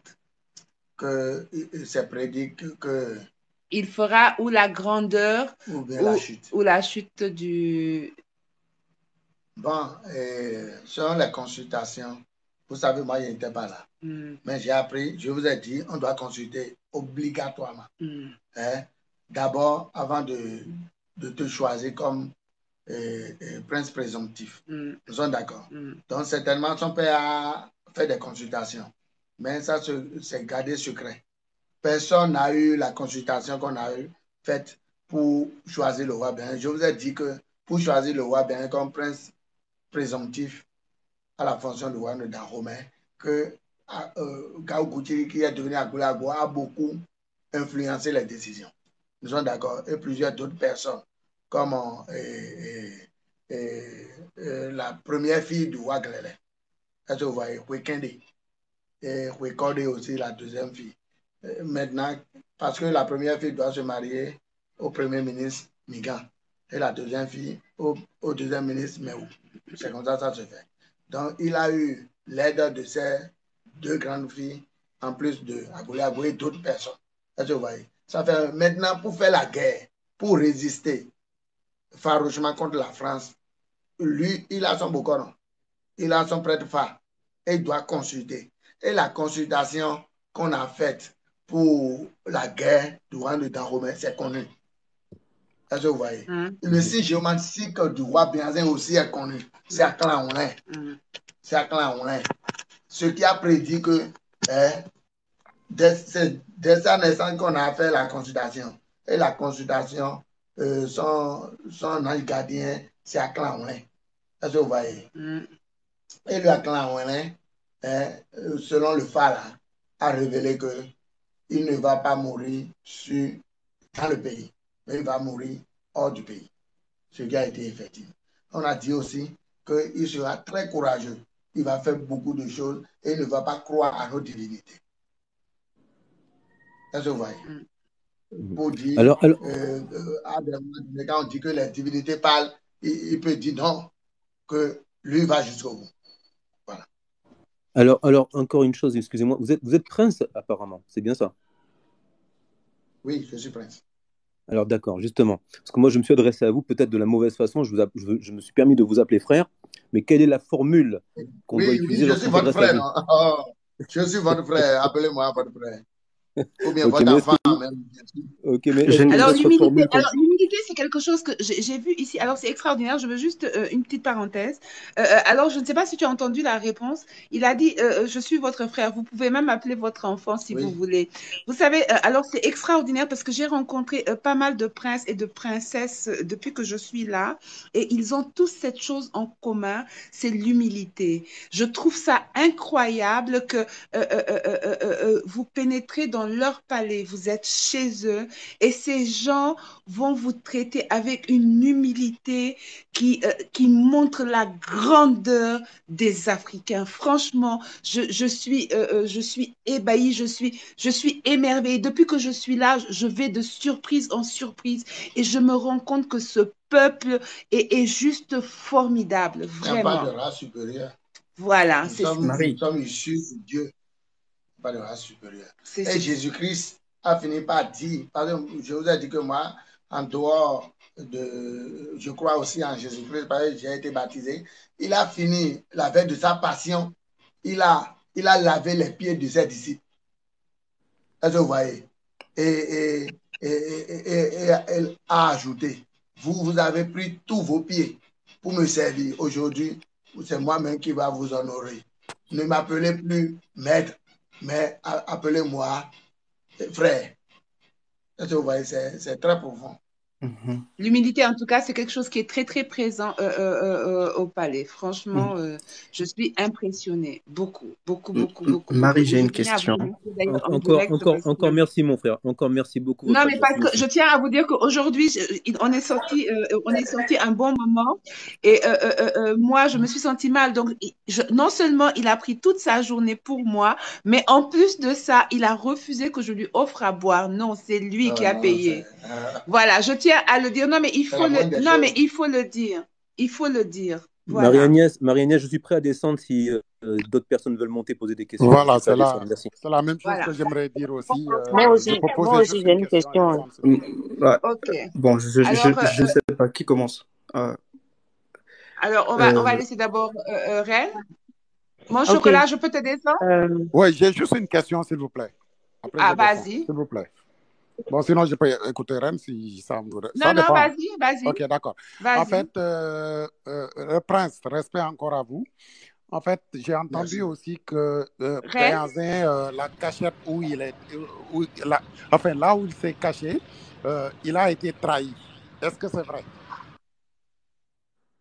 Oui, Béhanzin a été trahi parce que, vous savez, quand en pleine guerre, vos ministres démissionnent et disent qu'ils ne vont pas suivre vos directives, ça veut dire que c'est une haute trahison.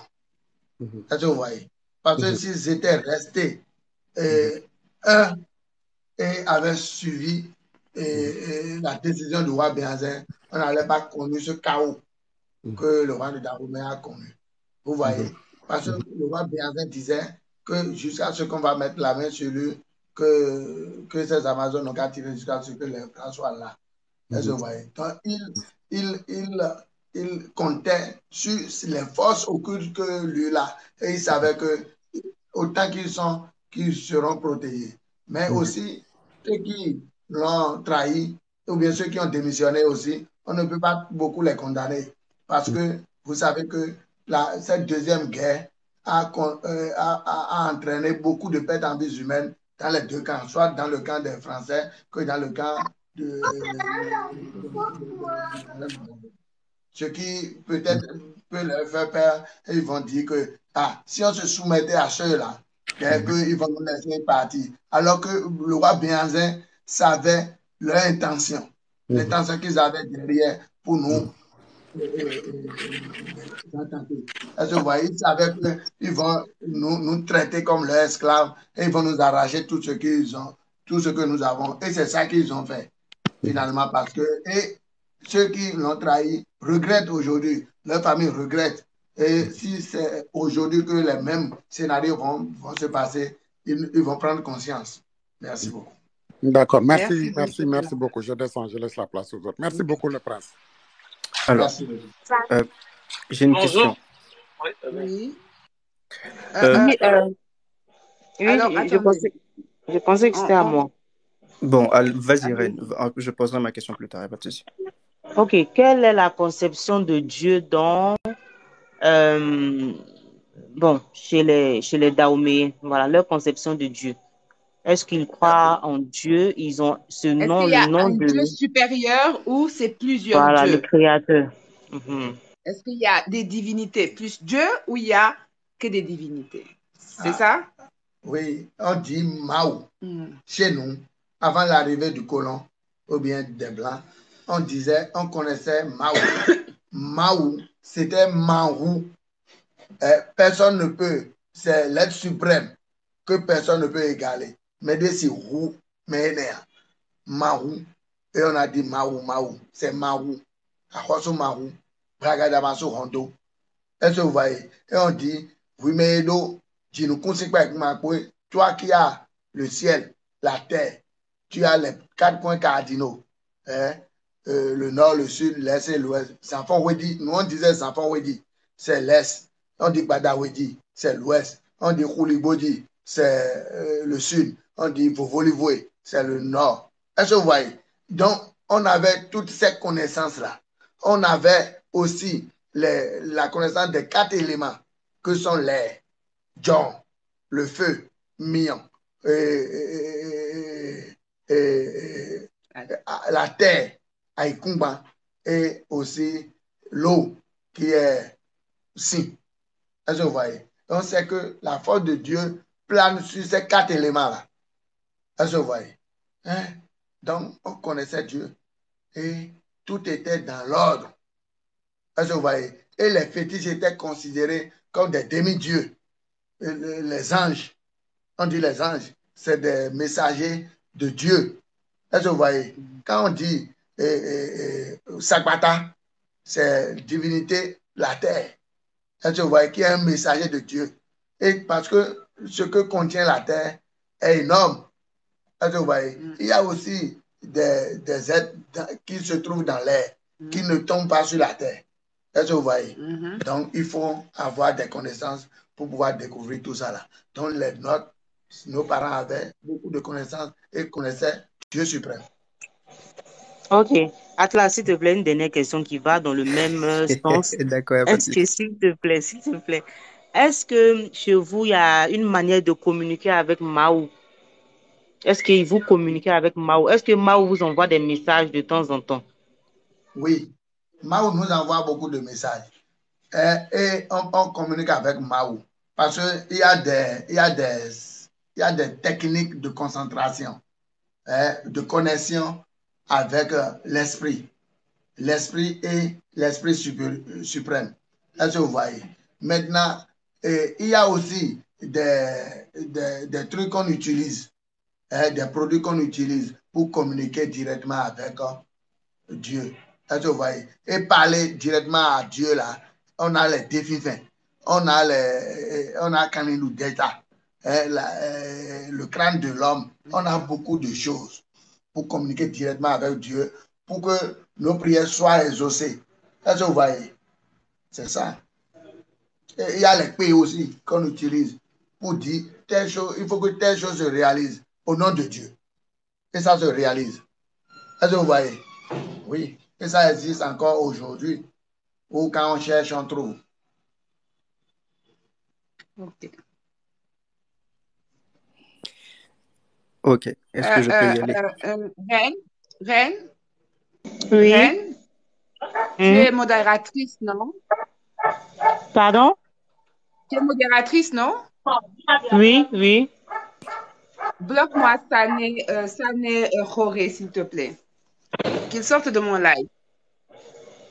C'est qui Peut-être ça? qu'il va Je me le poser vois des pas. questions. Ok, je vais Attends, voir. Ok, il n'y a pas de je souci. vais voir. Voilà. Alors, Il a écrit très intéressant. Bloque-le, s'il te plaît. j'ai une Bloque-le, question. c'est pas le mettre en muet. Bloqué, pas muet, bloqué. Vas-y, Ok, on va Atlas. gérer ça. Continue. D'accord. Alors, Votre Altesse, ma question est la suivante. Il y a un groupe de personnes ou bien un groupe d'historiens qui ont émis la thèse selon laquelle, à l'époque ou à l'épopée de l'Égypte antique, lorsque l'Égypte a été défaite par des puissances extérieures, d'où l'Empire ottoman, une partie de ces peuples-là, qui étaient égyptiens, ont migré vers le sud et ils se sont retrouvés dans la zone subsaharienne. Donc, ils ont constitué, selon eux, la majeure partie des peuples qui sont devenus aujourd'hui ce qu'on appelle les Bantous. Alors que hier, vous nous avez expliqué que le royaume de Dahomey vient d'une immigration qui vient d'Éthiopie. D'accord? Et c'est un peuple qui a immigré d'Éthiopie, donc de l'Est de l'Afrique, vers le centre. Alors, j'aimerais savoir, ma question est la suivante. Est-ce qu'il y a, selon vos connaissances et selon ce qui vous a été transmis, une trace d'une civilisation qui descendrait d'Égypte au sein de l'empire de Dahomey et de la dynastie Béanzin? Oui, on a beaucoup de traces. On a beaucoup de traces parce que quand vous voyez le royaume baoulé de la Côte d'Ivoire, c'est des gens qui ont à peu près notre culture. Non, alors, je pense que vous avez... En fait, il demande, est-ce que vous avez des traces? Parce qu'hier, vous nous avez dit que vous veniez d'Éthiopie. Oui. Mais est-ce que vous avez des traces qui expliquent que vous êtes venu peut-être de l'Égypte même? Oui. Est-ce que dans l'histoire, on vous raconte quelque part que vous êtes venu de l'Égypte? Oui. Voilà. Est-ce qu'on a des preuves? Voilà. C'est ça, non? Oui. Bon, c'est ce qu'on nous a raconté. Et on nous a tracé le périple qu'ils ont fait. Est-ce que vous voyez? Et nous, on y croit. Ils vous ont parlé du périple à partir de l'Éthiopie. Mais avant l'Éthiopie, est-ce qu'avant l'Éthiopie, vous savez... Avant l'Éthiopie, on a parlé de l'Égypte. L'éclatement de l'Égypte a donné a favorisé beaucoup d'émigration. Est-ce que vous voyez? Et ils étaient à la recherche de la terre promise où les peuples se sont disloqués. Et ils ont pris des horizons divers. Et c'est une partie de ces groupes ethniques qui ont pris la direction et qui sont devenus et qui ont donné comme résultat Béanzin. Alors, effectivement, hier, il nous a expliqué, pour ceux qui étaient là hier, qu'ils sont partis d'Égypte. L'Égypte, en fait, il y a eu des problèmes en Égypte, donc les gens se sont éclatés. Et ils sont redescendus vers l'Éthiopie, ils ont traversé, voilà, ils nous ont raconté tout ça hier. Alors, une seconde, les amis. Chikou, bonjour. Bonjour Marie-Agnès, bonjour tout le monde. Bonjour. Ouais, c'est Petit Djoula, c'est pour ça. Ah, d'accord. Vous avez une question? Ah oui, j'ai une question. Alors, ma question est la suivante.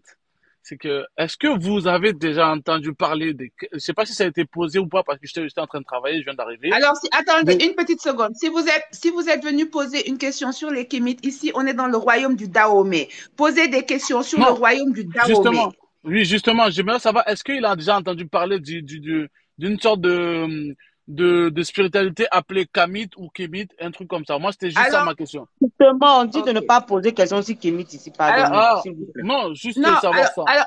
Alors, vous pouvez répondre à la question. Vous avez déjà entendu parler de cette spiritualité Kémit, Kamit, quelque chose Non, non. Ok. Merci. Bon. Merci, c'était juste ma question. Merci beaucoup. Ok. Alors, les amis, si vous voulez faire des recherches sur l'Égypte, il faut aller en Égypte. Ici, on est au Dahomey. Au Dahomey, ça se trouve au Bénin, où le roi Béhanzin est né. Ah, les amis, qu'est-ce qu'il y a? On est sourds. King, bonjour. Si vous avez des questions de Kémit, allez au truc. Moi, je suis au Dahomey. Nous, on a la chance de pouvoir avoir quelqu'un qui va nous raconter l'histoire du Dahomey. Alors, s'il vous plaît, le Dahomey, parlez du Dahomey, parlez de la culture des gens de Dahomey, parlez de leur histoire, de leur tradition, essayez de savoir qu'est-ce qu'ils sont, d'où ils viennent. Non, mais sérieusement, on peut faire ça. Vous savez quoi? Vous allez rembourser vos billets. Hein? Marie, ce que je vais te demander, c'est que ce qu'on a dit est aussi exhaustif. Et nous allons prier les gens s'ils ont la volonté d'en connaître plus. De venir au Bénin. Venez, moi je vous encourage à venir. Voilà. Disponible pour eux. Venez, je vous encourage à venir parce que moi j'ai appris énormément de choses. Je pense que tous les Africains devraient venir au moins une fois ici au Bénin, voir ce royaume et écouter cette histoire parce que je peux vous dire que la femme qui est rentrée au Bénin ne sera pas la même qui va ressortir. Je vais ressortir plus grande, plus intelligente, plus humble parce que c'est ça aussi le Bénin. Et plus sécurisé, vous avez entendu ça. Et aussi, Marie-Agnès, tu as bien fait de ne pas donner son contact parce que ça facilite trop. Si les gens veulent poser des questions, qu'ils aillent sur le terrain. Il faut venir au Bénin. Prenez l'avion, c'est comme moi. Achetez-vous un billet. King, bonjour. King Fall? Bon. Eben? Oui, je suis là. Ah, alors, bon, alors, Adeyemi, bonjour. Je peux poser ma question? Oui, bonjour. Alors, attendez. Je peux parler? Adeyemi, vous avez une question sur le Dahomey ou pas? Oui, parce que moi, je suis béninois. Mais seulement que moi, je suis pas d'accord. À chaque fois, tout le monde vient de l'Égypte. Personne ne vient de l'Égypte. Alors, si vous n'êtes pas d'accord, vous êtes béninois. De toute façon, là, il va devoir partir. Ah, les amis, franchement, on ne peut pas voir. Moi, TikTok, vous me dépassez. Ben, vas-y. Bonsoir, mon frère. Voilà, mon prince, mon frère. Vraiment, merci beaucoup pour ta disponibilité. Je voulais juste revenir un peu sur bon, entre parenthèses, Amazon, hein, parce que tu nous as appris aujourd'hui que le mot Amazon même en lui-même n'est pas correct. Mais tu as cité parmi ces guerrières des différents noms. Donc, il y avait les Agodiers, mais je n'ai pas suivi le nom des autres guerrières. Nous avons les Agodiers qui sont mis dans des panels différents. Nous sommes d'accord? Oui. Dans des panels différents. Et nous avons le corps des Agotakalaka. Otajaraga, ok. Le corps des Mlima. Lima, ok. Reine, pardon, note pour moi, oh, je suis à la cuisine. Hein? Oui. Le corps des Nyekplénon. Ok. Le corps des Boussodi. Pardon, papa, faut répondre. Il est noté. Vas-y. Le corps des Nyekplénon. C'est pas grave, on pourra retenir, il n'y a pas de souci. Il peut parler tranquillement. On retient. Voilà quelques-unes. Alors, votre tenue, beaucoup de gens en parlent, votre tenue est très jolie. Est-ce que c'est traditionnel? Oui, c'est traditionnel. C'est le tchanka. C'est le tchanka. Ah, ok. Quel était donc le rôle de chacune? Parce que les Agodiers, je les connais, mais les autres, je ne les connais pas. Est-ce que, s'il te plaît, tu peux nous expliquer un peu le rôle de chacun de ces corps. Oui, un corps, oui. Vous voyez, et quand on prend les agodiers là, c'est les femmes guerrières. C'est un nom commun. Maintenant, parmi les agodiers là, nous avons catégorie par catégorie. Est-ce que vous voyez? D'accord. C'est pour cela que j'ai parlé des corps. Nous avons ceux qu'on déploie au premier rang, qui sont les potanons. Est-ce que vous voyez? C'est des gens, c'est des femmes qui ont des goudins en main. Okay. Et chaque corps a son uniforme spécialisé. Est-ce que vous voyez? Ok. Et ces instruments, les potanons là, c'est ceux qu'on déploie premièrement et elles ont des goudins. Pota. Après, si ça dépasse de leurs compétences, on envoie les plénons. Est-ce que vous voyez? Ah, ok, je vois. Oui, et en dehors des potas là, celles-là ont des flèches qui peuvent vous flécher de loin. Est-ce que vous voyez? Oui. Nous avons des poignards. Nous avons des poignards qu'on appelle les agotakalaka. Okay. Est-ce que vous voyez? Ok. Maintenant, nous avons aussi les buissodis. Est-ce que vous voyez? Oui. Qui ont des machettes en plus des fusils artisanales que sont Tchakaville. Est-ce que vous voyez? Donc voilà quelques-unes que je peux citer. Merci beaucoup. Merci. Alors, excusez-moi, est-ce que je peux juste résumer ce que le prince a dit? Alors, attends une seconde, avant que tu résumes, King Fall va poser la dernière question. Et après, voilà, en fait, moi, je n'ai pas de questions à poser. Je salue mon frère qui est là. C'est quelqu'un que je connais très bien. Merci. On se connaît très bien. J'ai grandi à Timela. Vous connaissez le berger de l'église catholique bienheureux Adolphe Kolping. Vous connaissez monsieur Oundio Louis, celui qui a le berge Togo. Vous connaissez Gabin Dimancer. Oui. Voilà, donc je vous connais très bien, on se connaît très bien. Quand on était petit, on se connaît. Oui. Je vous fais peut-être pas trop. Il y a une petite rectification, il y a un petit apport que j'aimerais apporter. Le Dahomey, on n'a pas de lien avec l'Égypte ni l'Éthiopie. C'est le mouvement migratoire qui a fait que les gens confondent parfois un mélange entre l'Éthiopie et le Dahomey. Sinon, on n'a rien en commun, excepté le fait que les gens peuvent nous dire par moment que ça vient de l'Égypte. Peut-être c'est une information que vous avez et que moi, je n'ai pas encore eue. Ça dépend. Mais moi, je parle de moi, hein. Je ne parle pas du commun général.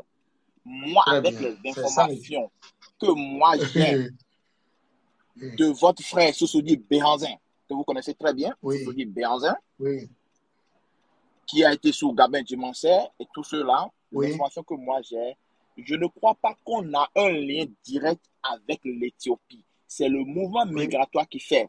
Et jusqu'à ce qu'on a chassé Adolf Hitler. Tu te rappelles de l'histoire là, de l'histoire d'Adolf Hitler? Oui, mon frère, je te remercie.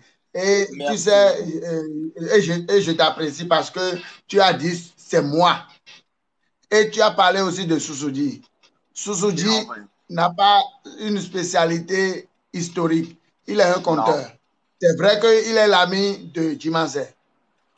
Qui est un historien. Dimancer est un historien et actuellement il est le patrimoine. Laissez-le parler. Voilà, laissez-le parler aussi. Vous savez, j'aurais pu arrêter votre question. Je ne l'ai pas arrêté pour que vous puissiez avoir une réponse. Mais écoutez la réponse. Voilà. Madame Marie, je lui ai dit que Gabin Dimancer est un acteur de l'histoire. Nous sommes d'accord. Mais il a des versions. Moi-même, j'ai mes versions. C'est pour cela que quand moi je parle, je dis que c'est ma version. Et chacun qui écoute va essayer de de confronter les versions qu'ils ont reçues avec ma version pour choisir ce qu'ils veulent. Nous sommes d'accord. Et c'est ça l'humilité. Il faut être humble dans ce qu'on raconte. Et je crois que tôt ou tard, on aura quand même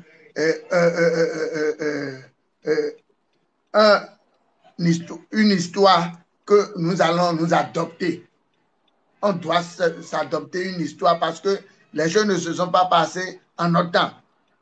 Est-ce que vous voyez, c'est des siècles. Donc, on ne peut pas bomber le torse aujourd'hui pour dire c'est moi qui détiens la vraie version. Chacun a sa version. Mais on a quand même des points de divergence et les points de convergence. Tu as dit tout à l'heure que le phare peut être un point commun qui est une chose entre le Dahomey et le reste. Voilà. Ok, d'accord. Donc, c'est déjà un point qui montre que, au moins, il y a des gens qui ont quitté l'Éthiopie et qui sont de notre royaume. Est-ce que vous voyez? Et qu'on peut appeler aujourd'hui Wegbonou. Ou bien? Oui, on parle des Wegbonou, sinon l'origine des Dahoméens, c'est les Wegbonou, les Aïzo, les... oui, alors que nous ne sommes pas Wegbonou, alors que nous ne sommes pas Wegbonou de racine. Tout pas. Non. Nous sommes à Djanou. Nous sommes à Djanou. Non, en fait, je ne te contredis pas. Hein. Je ne te contredis pas. Ce que je disais, c'est quoi? C'est l'origine du phare qui fait, parce que le phare est arrivé à travers le mouvement migratoire. Oui, voilà. Dans le Dahomey. Et les peuples aussi. Sinon, le Dahomey même, nous n'avons pas d'origine vers l'Éthiopie ni l'Égypte. On ne peut pas confirmer ça. Marianne, s'il te plaît. Marianne, s'il te plaît. J'espère qu'on a répondu à ta question. Excuse-moi, King Fall, il n'a jamais dit, ce n'est jamais sorti de sa bouche, il n'a jamais dit que le peuple Dahomey est originaire d'Éthiopie. Il ne l'a jamais dit. Il n'a pas dit. C'est un monsieur qui a posé la question. Et lui, il a essayé de lui faire comprendre. Lui, il a expliqué le truc au monsieur, ok? Il a expliqué que c'est le mouvement migratoire. Et quand il voulait expliquer jusqu'à la fin, Tata Ayens l'avait coupé. Et c'est là ils ont stoppé la question et ils ont dit que c'est uniquement vers le Dahomey. Donc, moi, j'étais en train juste de clarifier que il ne faut pas que les gens fassent une confusion. C'est pour ça que j'ai dit à mon frère, je ne le contredis pas. Oui, merci. Au contraire, je suis venu en renfort vers lui pour juste expliquer sa pensée, ce qu'il voulait développer et on l'avait arrêté. Ok. Est-ce que c'est tout ça? Je ne le contredis pas. C'est pour ça que je m'identifie à lui. Alors, on va essayer d'avancer, les amis, parce que là, il va devoir partir, malheureusement. Laisse-moi juste résumer, parce que je pense que ce qu'il a dit tout à l'heure, il y a Eben qui avait posé la question par rapport aux structurations. Excusez-moi, ma mémoire n'est plus toute fraîche. Le prince a parlé des agodjés et il a catégorisé les agodjés sur 3 degrés à peu près. Il a dit que le premier degré, c'était, si je ne me trompe pas, les potanos ou bien les patanos, je ne sais pas trop comment on prononce ça. Les potanos. Oui. Et ces personnes étaient caractérisées parce qu'elles avaient des gourdes ou des godets et elles avaient un uniforme bien spécialisé qui symbolisait leur régiment. Ensuite, il y avait un autre groupe de personnes qu'on appelait les Yeklénons. Les Yeklénons, c'était des femmes avec des flèches et des arcs et elles, c'était des archers. Des archers femmes et elles étaient aussi équipées de poignards qu'on appelait les abatakalaka, je crois, abatakalaka, un truc comme ça. Abotakalaka. Ok, abotakalaka, d'accord. Agbotakalaka. Ensuite, il y avait un 3e régiment, un 3e degré ou bien une 3e subdivision qui était constituée des Moussodjinais, je ne sais pas. Oui, les Wissoji. Okay. C'était le must du must. Oui, les Wissoji. Exactement. Elles avaient des fusils artisanaux. Exactement. Donc, pour les personnes qui n'ont pas entendu cette partie, donc c'était les 3 subdivisions qui constituaient les agodjés que nous connaissons communément aujourd'hui sous le nom d'Amazon. Voilà. Donc, c'était ces 3 régiments-là qui constituaient cette élite-là. Alors, merci beaucoup, Atlas. Merci. Alors, les amis, Je vais devoir laisser le prince partir parce que voilà, il est tard. Voilà, il est tard et voilà, sa gentillesse. Voilà. Donc, je vous retrouve tout à l'heure dans le live de Eben pour le débrief de tout ce qu'on a entendu. Merci de me suivre dans ce voyage. J'espère que vous avez appris plein de choses. Ça a été passionnant pour moi. J'espère que ça allait autant que pour vous. Et je vous dis à bientôt pour une nouvelle découverte. Dès que j'aurai, voilà, vous connaîtrez ma prochaine destination quand j'y serai. À tout à l'heure.